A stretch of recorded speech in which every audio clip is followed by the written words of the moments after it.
ملاحظہ فرمائیے پروگرام درسقرآن.com۔ مقرر ہیں حضرت مولانا محمد اسلم شیخو پوری۔ پیشکش حق ٹیلی ویژن۔ اس پروگرام کے لیے ہمارے ساتھ تعاون کیا ہے یونائٹڈ موبائل نے۔ عز و ندامت ساتھ لایا ہوں۔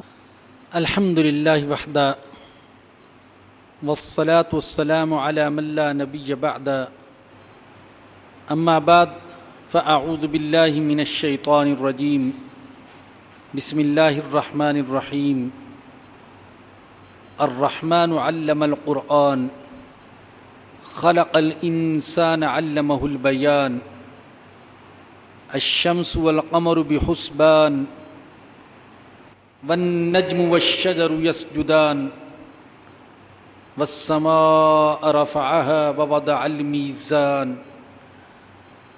ألا تطغوا في الميزان وأقيموا الوزن بالقسط ولا تخسروا الميزان، والأرض وضعها للأنام فيها فاكهة والنخل ذات الأكمام والحب ذو العصف والريحان، فبأي آلاء ربكما تكذبان۔ صدق اللہ العظیم۔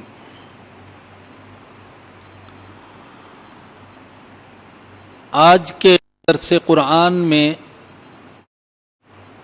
ہم نے سورہ رحمان کی ابتدائی آیات کی تلاوت کی ہے۔ سورہ رحمان میں 78 آیات اور 3 رکوع ہیں۔ بعض حضرات کہتے ہیں کہ یہ سورت مدینہ منورہ میں نازل ہوئی، اور بعض کا خیال ہے کہ یہ مکۃ المکرمہ میں نازل ہوئی۔ اس کا مکۃ المکرمہ میں نازل ہونا اس روایت سے ثابت ہوتا ہے جس میں آتا ہے کہ جب سورہ رحمان نازل ہوئی تو بعض صحابہ نے یہ کہا کاش کوئی ایسا شخص ہوتا جو جا کر قریش کو سورہ رحمان سناتا۔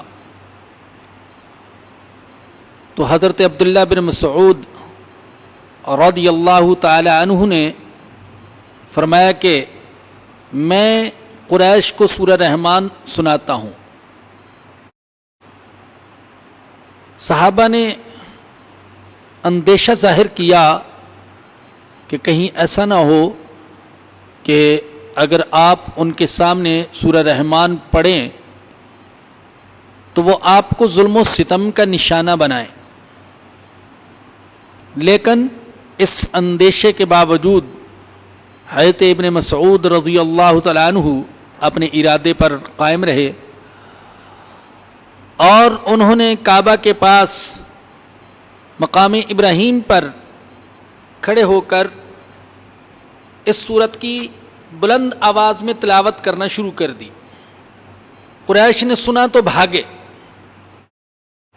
اور انہوں نے حضرت ابن مسعود رضی اللہ تعالیٰ عنہ کی پٹائی لگائی، جس کے نتیجے میں ان کے چہرے پر زخم آئے۔ تو اس روایت سے ثابت ہوتا ہے کہ سورہ رحمان مکۃ المکرمہ میں نازل ہو چکی تھی، جبکہ دوسرے حضرات کی رائے یہ ہے کہ یہ سورت ہجرت کے بعد مدینہ منورہ میں نازل ہوئی۔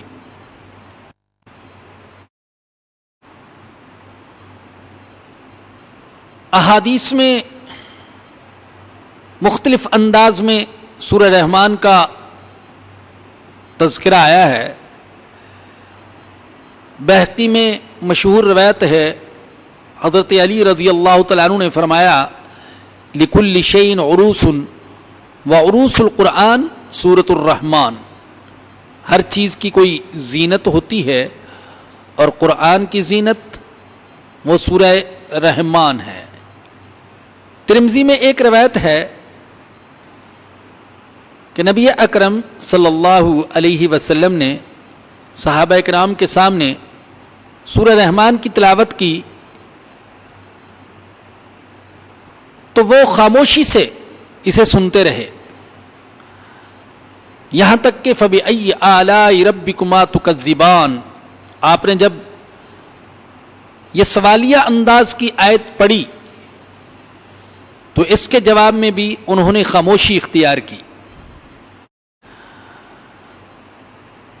تو حضور اکرم صلی اللہ علیہ وسلم نے فرمایا کہ میں نے جنات کے سامنے بھی یہ سورت پڑھی تھی، لیکن انہوں نے خاموشی اختیار نہیں کی بلکہ تم سے بہتر انداز میں جواب دیا۔ جب میں یہ پڑھتا تھا فَبِأَيِّ آلَاءِ رَبِّكُمَا تُكَذِّبَانِ تو جنات جواب میں یوں کہتے تھے لَا بِشَيْءٍ مِّن نِعَمِكَ رَبَّنَا نُكَذِّبُ، اے ہمارے رب ہم تیری نعمتوں میں کسی بھی نعمت کو نہیں جھٹلاتے۔ ایک اور روایت میں بھی سورہ رحمان کا تذکرہ آیا، قیس بن عاصم نبی اکرم صلی اللہ علیہ وسلم کی خدمت میں حاضر ہوئے اور آ کر درخواست کی اتلو علیہ مما انزل علیک، آپ مجھے اللہ کے کلام میں سے کچھ سنائیں۔ اور یہ وہ وقت تھا کہ جب ابھی تک حضرت قیس بن عاصم نے ایمان قبول نہیں کیا تھا، مشرک تھے۔ حضور اکرم صلی اللہ علیہ وسلم نے ان کی درخواست کے جواب میں ان کے سامنے سورہ رحمان پڑھی تو انہیں سننے میں لطف آیا، گزارش کی اعیدھا یا رسول اللہ، دوبارہ مجھے سورہ رحمان سنائیں۔ آپ نے دوبارہ سنائی، انہوں نے پھر گزارش کی اعیدھا، مجھے پھر سنائیں۔ اللہ کے نبی نے تیسری دفعہ بھی سورہ رحمان سنائی تو انہوں نے سورہ رحمان سننے کہا واللہ ان لہو لحلاوہ وان علیہ لطلاوہ، اللہ کی قسم اس سورہ کے اندر تو بڑی مٹھاس ہے اور اس کے اوپر بڑی تازگی ہے اور یہ تو بڑی ثمربار ہے، اور اللہ کی قسم یہ کسی انسان کا کلام نہیں ہے۔ اور اس کے بعد انہوں نے بے ساختہ کہا وَأَنَا أَشْهَدُ اللَّهَ إِلَهَ إِلَّا اللَّهُ وَإِنَّكَ رَسُولُ اللَّهِ، میں گواہی دیتا ہوں کہ اللہ کے سوا کوئی معبود نہیں اور بے شک آپ اللہ کے رسول ہیں۔ یوں انہوں نے ایمان قبول کر لیا۔ اور اس میں شک ہی کیا ہے کہ سورہ رحمان کے اندر بلکہ پورے قرآن کے اندر اللہ پاک نے کچھ ایسی کشش، ایسی تاثیر رکھی ہے کہ جو شخص تعصب کے بغیر سنتا ہے وہ ایمان قبول کرنے پر اور اسے اللہ کا کلام تسلیم کرنے پر مجبور ہو ہی جاتا ہے۔ اس سورت کا موضوع پوری کائنات اور اللہ کی نعمتیں ہیں،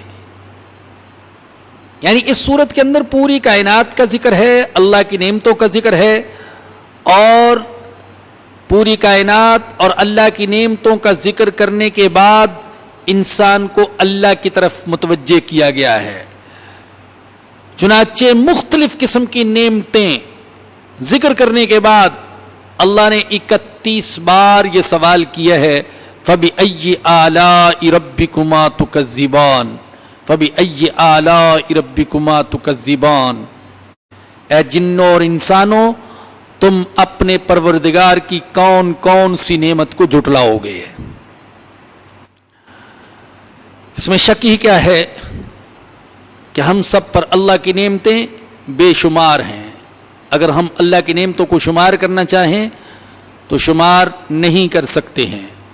2-4 نعمتیں ہوں، 8-10 نعمتیں ہوں تو انہیں جھٹلایا جا سکتا ہے، لیکن جہاں صورت یہ ہو کہ نعمتوں کی نہ کوئی حد ہو نہ حساب، تو پھر انسان اللہ کی کون کون سی نعمت کو جھٹلا سکتا ہے۔ اللہ اس سورت کا آغاز کرتے ہوئے فرماتے ہیں الرحمن، اللہ بڑا مہربان ہے۔ یہ اس سورت کا پہلا لفظ ہے، اور اس سورت کا آغاز ایسے لفظ سے کیا گیا کہ انسان کو بعد والے مضمون کا انتظار رہتا ہے۔ اللہ کیا فرمانا چاہتے ہیں؟ الرحمن، بہت مہربان ہے۔ الرحمن یہ لفظ بھی پیارا اور اس کا معنی بھی پیارا۔ اللہ کی رحمت عام ہے، ہر کسی کے لیے ہے، انسانوں کے لیے بھی، حیوانوں کے لیے بھی، جمادات کے لیے بھی، نباتات کے لیے بھی، غرضے کے پوری کائنات کے لیے اللہ کی رحمت ہے۔ اللہ فرماتے ہیں وَرَحْمَتِي وَسِعَتْ كُلَّ شَيْءٍ، میری رحمت نے پوری کائنات کو، ہر چیز کو اپنی لپیٹ میں لے رکھا ہے۔ اگر اللہ رحمان نہ ہوتا تو کوئی مجرم اور کوئی گناہگار زندہ نہ رہتا۔ یہ لفظ پوری کائنات میں گونج رہا ہے، الرحمن، اللہ بڑا مہربان ہے۔ جس طرف بھی نظر ڈالیں تو ہر طرف اللہ کی رحمت کے دلائل، اللہ کی رحمت کے مظاہر، اللہ کی رحمت کے آثار وہ ہمیں دکھائی دیتے ہیں، اور انسان اپنے اوپر اللہ کی نعمتوں پر، آسمان پر، آسمان کے ستاروں پر، سورج اور چاند پر، اور اس زمین پر پھیلی ہوئی مختلف قسم کی نعمتوں پر، درختوں پر، دریاؤں پر، چشموں پر، پہاڑوں پر، سمندروں پر، پھلوں اور پھولوں پر نظر ڈالنے کے بعد یہ کہنے پر مجبور ہو جاتا ہے کہ الرحمن، واقعی اللہ بڑا مہربان ہے۔ یہ سب کچھ اس کی رحمت کے نتیجے میں ہے۔ آگے فرمایا کہ علم القرآن، اس نے قرآن کی تعلیم دی ہے۔ جیسا میں نے ابتدا میں بتایا کہ اس سورت کے اندر اللہ نے اپنی نعمتوں کا تذکرہ فرمایا ہے۔ ان نعمتوں میں سے سب سے پہلی نعمت اللہ نے جو ذکر فرمائی وہ قرآن کی نعمت ہے۔ علم القرآن، اللہ نے قرآن کی تعلیم دی۔ یہ نعمت کبریٰ ہے، سب سے بڑی نعمت۔ قرآن جامع کتاب ہے، قرآن ساری آسمانی کتابوں کی محیمن اور محافظ کتاب ہے، قرآن نور ہے، قرآن ہدایت ہے، قرآن رحمت ہے، قرآن شفا ہے، قرآن موعظہ ہے، نصیحت ہے، قرآن مصدق ہے، پہلی کتابوں کی اور پہلے انبیاء کی تعلیمات کی تصدیق کرتا ہے۔ یہ نظر و فکر میں انقلاب پیدا کرنے والی کتاب ہے۔ یہ نبی اکرم صلی اللہ علیہ وسلم کا سب سے بڑا معجزہ ہے قرآن۔ یوں کہیے کہ پہلے اللہ نے فرمایا کہ الرحمن، میں بڑا مہربان ہوں، اور آگے اپنے مہربان ہونے کی ایک دلیل بیان فرمائی، علم القرآن، میں نے قرآن کی تعلیم دی ہے۔ اللہ کا قرآن کی تعلیم دینا، قرآن کو نازل کرنا دلیل ہے اس بات کی کہ اللہ بڑا مہربان ہے، وہ بندوں پر رحمت چاہتا ہے۔ قرآن کی صورت میں اس نے بندوں پر رحمت نازل کی ہے۔ اگر قرآن نہ ہوتا تو انسان مخلوق کو سجدے کر رہا ہوتا، اگر قرآن نہ ہوتا تو انسان حیوانوں کی سی زندگی گزار رہا ہوتا، اگر قرآن نہ ہوتا تو آج دنیا میں وہ روشنی نظر نہ آتی جو ہمیں جا بجا روشنی نظر آ رہی ہے۔ اگلی آیت میں فرمایا کہ خلق الانسان، اللہ نے انسان کو پیدا کیا۔ یہ قرآن نے بتایا کہ انسان کی حقیقت کیا ہے اور اس کائنات کی حقیقت کیا ہے۔ کیا یہ انسان خود بخود پیدا ہو گیا یا کسی پیدا کرنے والے نے اسے پیدا کیا؟ قرآن ہمیں بتاتا ہے کہ نہیں، انسان خود بخود دنیا میں نہیں آیا اور خود بخود اسے وجود نہیں مل گیا اور یہ خود بخود پیدا نہیں ہو گیا، بلکہ اسے اس ہستی نے پیدا کیا جس ہستی کو ہم کہتے ہیں الرحمن، اس نے پیدا کیا۔ خلق الانسان علمہ البیان، انسان کو اللہ نے بیان سکھایا، بولنا سکھایا، قوت گویائی عطا کی، اظہار ما فی الضمیر کی انسان کو صلاحیت عطا کی۔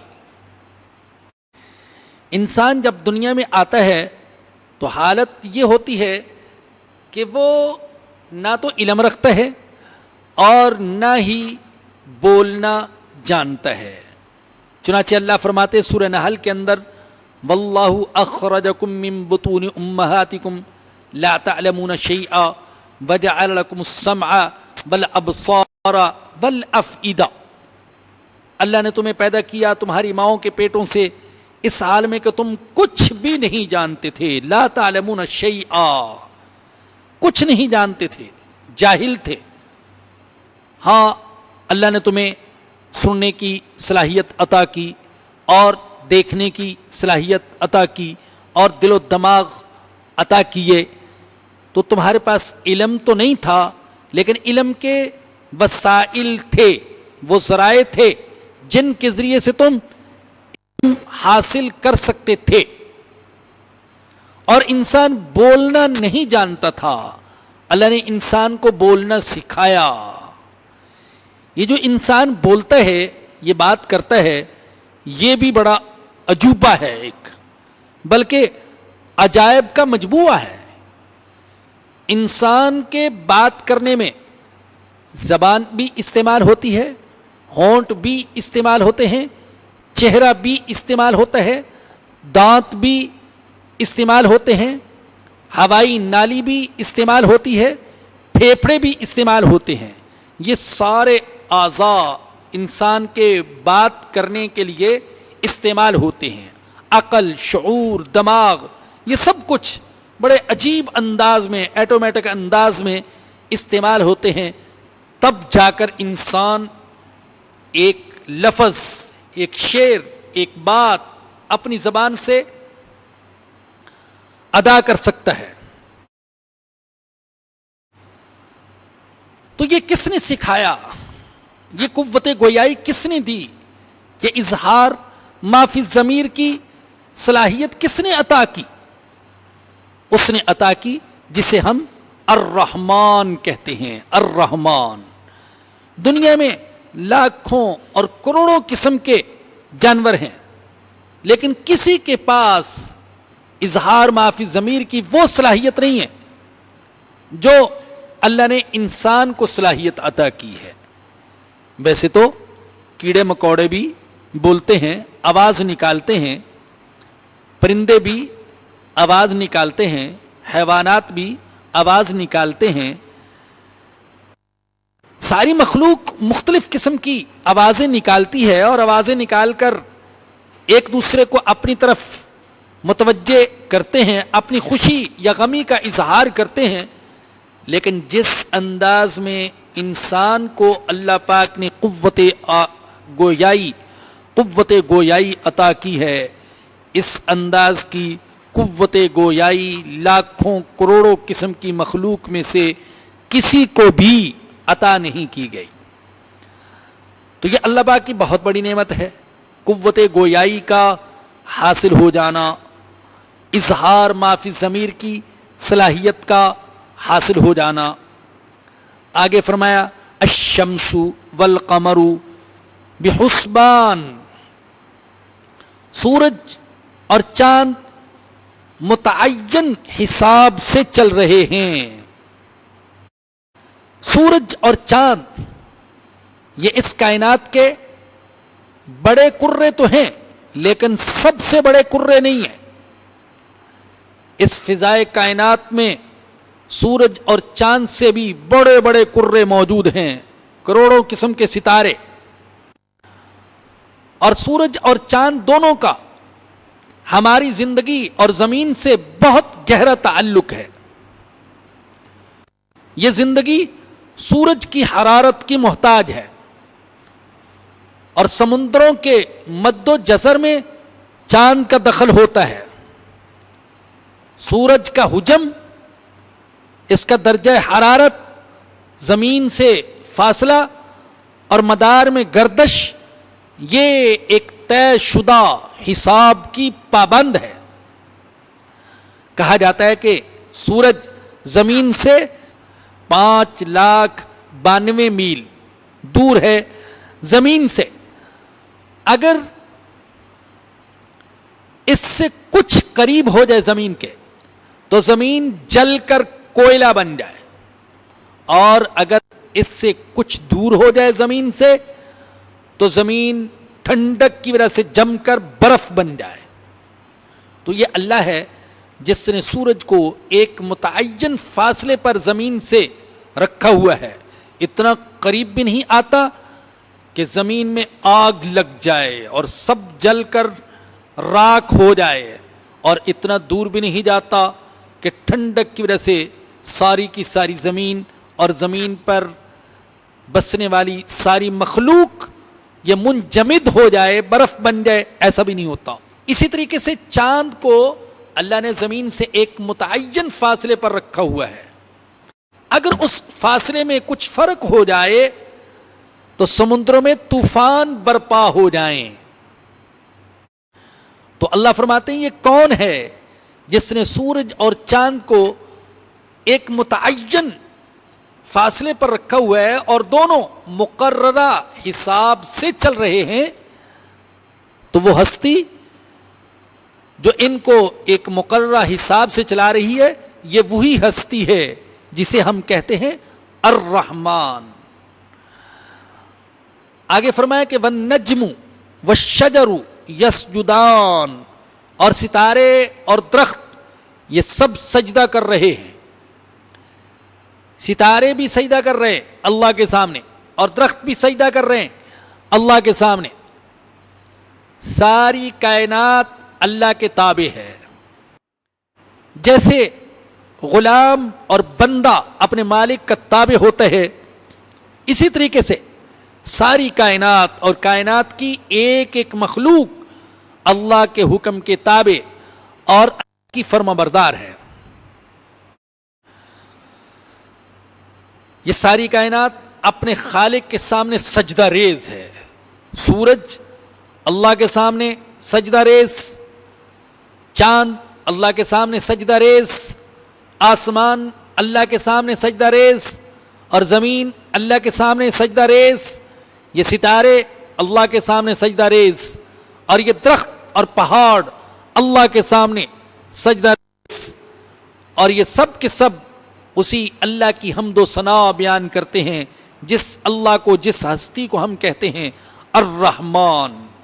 چنانچہ اللہ تعالیٰ فرماتے ہیں الم تر ان اللہ یسبح لہ من فی السماوات والارض والطیر صافات، کیا تم دیکھتے نہیں ہو کہ آسمانوں اور زمین میں جو کچھ ہے یہ سب اللہ کی تسبیح بیان کرتے ہیں، اور پرندے بھی، اور زمین میں جو کچھ ہے وہ بھی، یہ سب کے سب اللہ کی تسبیح اور اللہ کی حمد و ثنا اپنی اپنی زبان میں بیان کر رہے ہیں۔ یہ الگ بات ہے کہ تم ان کی تسبیح کو سمجھ نہیں پاتے۔ چنانچہ اللہ فرماتے وَإِن مِّن شَيْءٍ إِلَّا يُسَبِّحُ بِحَمْدِهِ وَلَٰكِن لَّا تَفْقَهُونَ تَسْبِيحَهُمْ۔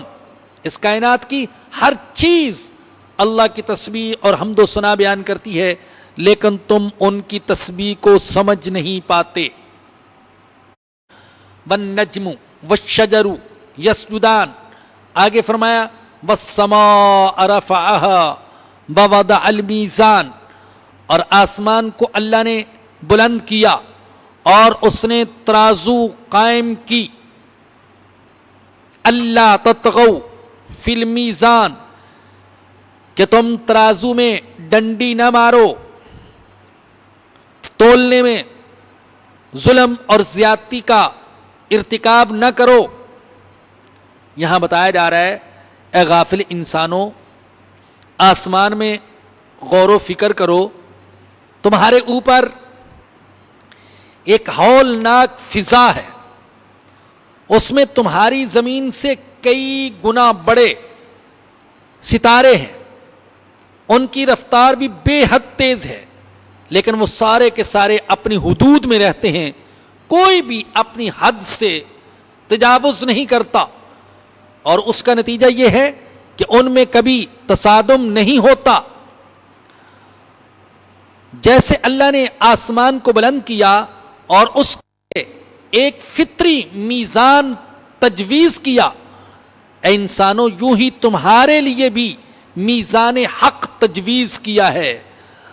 اگر تم اس کا لحاظ رکھ کر زندگی گزارو گے اور عدل ملحوظ رکھو گے اور اپنی حدود میں رہو گے تو پھر کبھی تصادم نہیں ہوگا، دنیا میں کبھی بد امنی نہیں ہوگی، فتنہ و فساد وہ نہیں ہوگا۔ فتنہ و فساد اس وقت ہوتا ہے، بد امنی اس وقت ہوتی ہے جب انسان اپنی حد سے تجاوز کرتا ہے۔ اگر یہ اپنی حد سے تجاوز نہ کرے تو پوری دنیا کے اندر امن، عدل اور انصاف قائم ہو جائے۔ تو گویا سمجھایا جا رہا ہے کہ جیسے یہ ستارے اور سیارے، سورج اور چاند، یہ ایک متعین حد کے اندر چلتے ہیں اور ان میں سے کوئی بھی اللہ کی طے کردہ حد سے تجاوز نہیں کرتا، اے انسانوں تم بھی حد سے تجاوز نہ کرو اور ترازو میں ڈنڈی نہ مارو، ظلم اور زیادتی کے نظام کو رواج نہ دو، بلکہ عدل اور انصاف کو ملحوظ رکھو۔ وَأَقِيمُوا الْوَزْنَ بِالْقِسْطِ، انصاف کے ساتھ ٹھیک تولو، وَلَا تُخْسِرُوا الْمِيزَانَ، اور تول کم مت کرو۔ صرف ترازو کے اندر انصاف کرنے کا حکم نہیں ہے، بلکہ پوری زندگی کے اندر اللہ پاک نے انصاف کرنے کا حکم دیا ہے۔ یہ مطلب نہیں ہے اس آیت کریمہ کا کہ ایک دکاندار تو تولنے میں ڈنڈی نہ مارے اور ظلم نہ کرے اور باقی جو چاہیں وہ ظلم کرتے رہیں، بلکہ اس آیت کریمہ کا مفہوم بڑا وسیع ہے۔ قرآن پڑھنے والوں کو اور ایمان لانے والوں کو اور مسلمانوں کو حکم دیا جا رہا ہے کہ وہ اپنی پوری زندگی میں عدل اور انصاف کو ملحوظ رکھیں، اپنے گھر میں بھی عدل، اپنی دکان، فیکٹری، کارخانے میں بھی عدل، ایوان حکومت میں بھی عدل، فوج، پولیس اور عدالت میں بھی عدل۔ جب ہر جگہ عدل ہوگا تو دنیا میں امن کا بول بالا ہوگا اور فتنہ اور فساد کا خاتمہ ہوگا۔ وَالْأَرْضَ وَضَعَهَا لِلْأَنَامِ، اور اس نے خلقت کے لیے زمین بچھائی ہے۔ اللہ نے اپنی مخلوق کے لیے زمین کو بچھایا ہے۔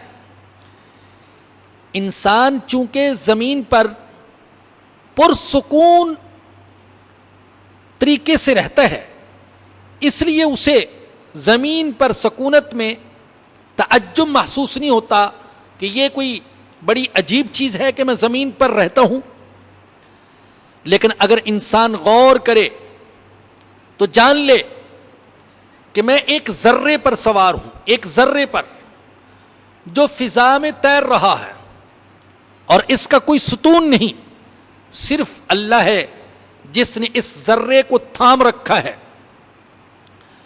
یہ زمین خود اپنے گرد 1000 میل فی گھنٹہ کی رفتار سے دوڑ رہی ہے اور سورج کے گرد 60,000 میل فی گھنٹہ کی رفتار سے دوڑ رہی ہے۔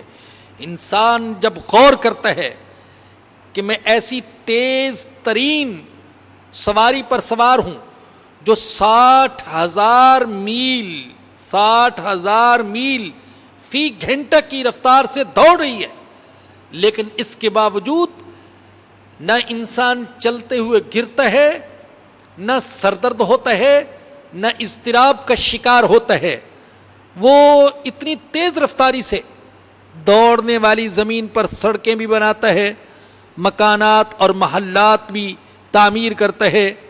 تو وہ کون ہے جس نے اتنی تیزی سے دوڑنے والی سواری کو اور ذرے کو انسان کے لیے قرار کی جگہ بنا دیا، سکون کی جگہ بنا دیا۔ ایک مومن جب غور و فکر کرتا ہے تو پکار اٹھتا ہے کہ وہ ہستی سوائے رحمان کے اور کوئی نہیں ہے۔ الرحمن، وہ اللہ بڑا مہربان ہے جس نے اتنی تیزی سے بھاگنے والی سواری کو انسان کے لیے سکون و قرار کی جگہ بنا دیا۔ فیہا فاکہۃ والنخل ذات الاکمام، اس میں میوے اور کھجور کے درخت ہیں جن کے خوشوں پر غلاف ہوتے ہیں۔ اس کائنات میں اللہ پاک نے مختلف قسم کے میوے پیدا کیے، میووں کی رنگا رنگ دنیا، ہزاروں اور لاکھوں قسم کے پھل اور میوے، ملک ملک کے میوے، ہر موسم کے الگ پھل، دیکھنے میں خوبصورت اور کھانے میں لذیذ۔ پہلے پھول نکلتے ہیں، پھر دانے بنتے ہیں، پھر پھل بنتا ہے، اور پھر ان پھلوں کی پیکنگ بھی بڑی زبردست، ہر پھل کی پیکنگ الگ۔ میں تو کہتا ہوں کہ انسان نے پیکنگ کرنا سیکھا ہی اللہ ہے، کہ اللہ پاک نے کس طرح کی پیکنگ کی ہے پھلوں کی۔ آپ مالٹے کی پیکنگ دیکھیں، سنترے کی پیکنگ دیکھیں، اور آم کی پیکنگ دیکھیں، اور انار کی پیکنگ دیکھیں، اور تربوز کی اور خربوز کی، ہر چیز کی پیکنگ الگ الگ، اخروٹ کی دیکھیں، بادام کی دیکھیں، تو مختلف قسم کی پیکنگ، اور انسان ابھی تک ایسی پیکنگ کر ہی نہیں سکا۔ اللہ کی جو پیکنگ ہے، بسا اوقات پیکنگ دیکھنے سے ہی اندازہ ہو جاتا ہے کہ اس چھلکے کے اندر، اس پیکنگ کے اندر پھل کس قسم کا ہوگا، کھٹا ہوگا یا میٹھا، اور خراب ہوگا یا کہ صحیح۔ انسان پیکنگ کو دیکھ کر پہچان لیتا ہے، مالٹے کی پیکنگ دیکھ کر، تربوز کی پیکنگ دیکھ کر، خربوز کی پیکنگ دیکھ کر عام طور پر اندازہ لگایا جا سکتا ہے، الا ماشاء اللہ۔ لیکن انسان ابھی تک ایسی پیکنگ پر کامیاب نہیں ہو سکا۔ تو یہ پوری دنیا مختلف قسم کے پھلوں سے بھری ہوئی، اور ایسا نہیں ہے ایک ہی پھل پورا سال چلتا رہے، بلکہ سردیوں کے پھل الگ اور گرمیوں کے پھل الگ بدلتے رہتے ہیں، تاکہ انسان ایک ہی قسم کا پھل کھا کھا کر کہیں تنگ نہ آ جائے۔ آم کو پھلوں کا بادشاہ کہا جاتا ہے، لیکن اگر پورا سال آم ہی آم ہوتا تو یقیناً انسان تنگ آ جاتا۔ تو اللہ پاک نے مختلف قسم کے پھل اور میوہ جات پیدا کیے۔ فرمایا کہ فیہا فاکہۃ والنخل ذات الاکمام، اس میں میوے ہیں اور کھجور کے درخت ہیں جن کے شاخوں پر، جن کے خوشوں پر غلاف ہوتے ہیں، والحب ذو العصف والریحان، اور اناج ہے جس کے ساتھ بس ہوتا ہے اور خوشبودار پھول بھی ہوتے ہیں۔ اللہ پاک نے بعض میوہ جات ایسے پیدا کیے کہ ان کے اوپر غلاف اور بھوسا ہوتا ہے، اندر کا مغز وہ انسان کے کام آ جاتا ہے، اور بھوسا اور غلاف حیوانوں کے کام آ جاتا ہے۔ پھر پھولوں کی وسیع دنیا ہے، خوشبو سے پورا چمن مہک اٹھتا ہے۔ رات کے پھول الگ ہیں اور دن کے پھول الگ ہیں، پوری دنیا میں ہزاروں لاکھوں قسم کے پھول، اور ان پھولوں کی رنگا رنگ متنوع اور وسیع دنیا۔ یہ کون ہے جس نے خوشبوؤں کی اور رنگوں کی یہ دنیا پیدا کی ہے؟ انسان جب غور و فکر کرتا ہے تو پکار اٹھتا ہے کہ سوائے الرحمن کے اور کوئی ہستی نہیں جس نے پھولوں اور پھلوں اور رنگوں اور لذتوں کی یہ عجیب و غریب اور وسیع دنیا پیدا فرمائی ہے۔ چنانچہ اللہ پاک ان نعمتوں کا ذکر کرنے کے بعد سوال کرتے ہیں، فَبِأَيِّ آلَاءِ رَبِّكُمَا تُكَذِّبَانِ، پس تم اپنے رب کی کون کون سی نعمت کو جھٹلاؤ گے؟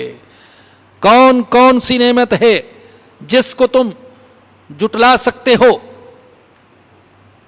قرآن کی نعمت، انسان کی تخلیق کی نعمت، قوت گویائی کی نعمت، سورج اور چاند کی نعمت، ستاروں اور درختوں کی نعمت، آسمان کی بلندی کی نعمت، میزان کی نعمت اور زمین کے فرش کی نعمت، میوہ کی نعمت اور مختلف قسم کے اناج کی نعمت اور پھولوں کی نعمت، فَبِأَيِّ آلَاءِ رَبِّكُمَا تُكَذِّبَانِ، پس تم اپنے رب کی کون کون سی نعمت کو جھٹلاؤ گے؟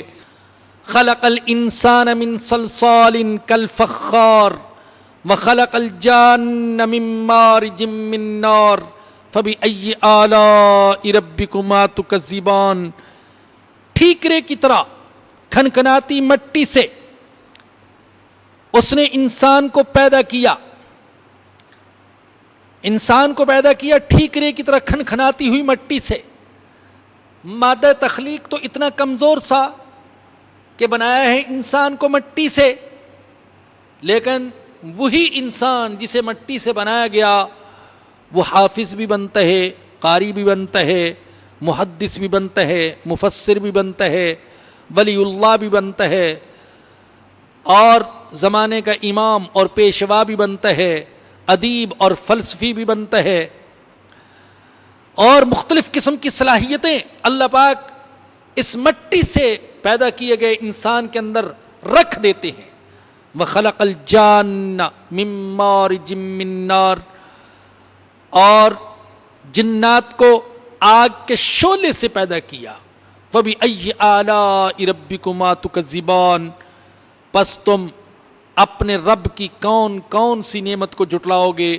رب المشرقین ورب المغربین، وہ دونوں مشرقوں کا بھی رب ہے اور دونوں مغربوں کا بھی رب ہے۔